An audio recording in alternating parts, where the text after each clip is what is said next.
இந்த இஸ்லாமிய மார்க்கம் பெண் பிள்ளைகளுடைய பிறப்பையே அல் ஹிபத் என்று சொல்லியது. பெண் பிள்ளைகளுடைய பிறப்பையே பூலோகத்தின் அன்பளிப்பு என்று சொன்னது. எப்படி சொன்னது? முன்பு காலம் இருந்தது, அரபியர்களிடத்து என்ன பழக்கம்னா, அவர்களிடத்தில்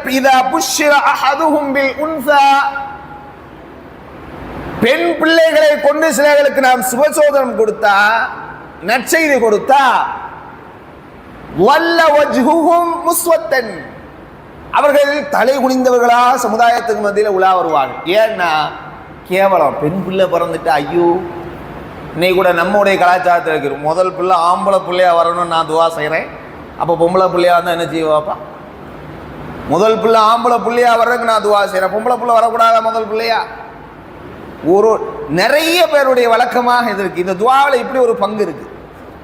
ஆண் பெண் அப்படிங்கிறத இதுலயும் காட்டிக்கிறோம். நம்ம சமுதாயத்தில் இது இருக்குது, வேதனைக்குரிய விடயம். ஆனால் ரப்புல் ஆலமீன் சொல்கிறான், யஹபு லிமன் யஷாஉ இனாஸன் வ யஹபு லிமன் யஷாஉ ذுகூரா. ரப்புல் ஆலமீன் சொல்கிறான், உங்களுக்கு முதலாக பெண் பிள்ளைகளை கொண்டு நாங்கள் சுப செய்தி சொல்கிறோம். பின்னாடி ஆம்பளை தூக்கி போட்டார். ரப்புல் எவ்வளவு பெரிய ஒரு விஷயத்தை பெரமண்டையில அடிச்சு சொல்றமா ரப்புல் ஆலமீன் சொல்றா பாரு. ஆனா பெண் பிள்ளை பிறந்தா வல்ல வஜூஹு முஸ்வத்தா, உன் மூஞ்செல்லாம் கரிஞ்சு போயிருது. ஆனா யஹபு லிமன் யஷாஉ இனாஸா, நாம பொம்பளை பிள்ளைகளோட தான் முதல்ல உங்களுக்கு அன்பளிப்பாக நாம் சிலர்களுக்கு தருகிறோம்.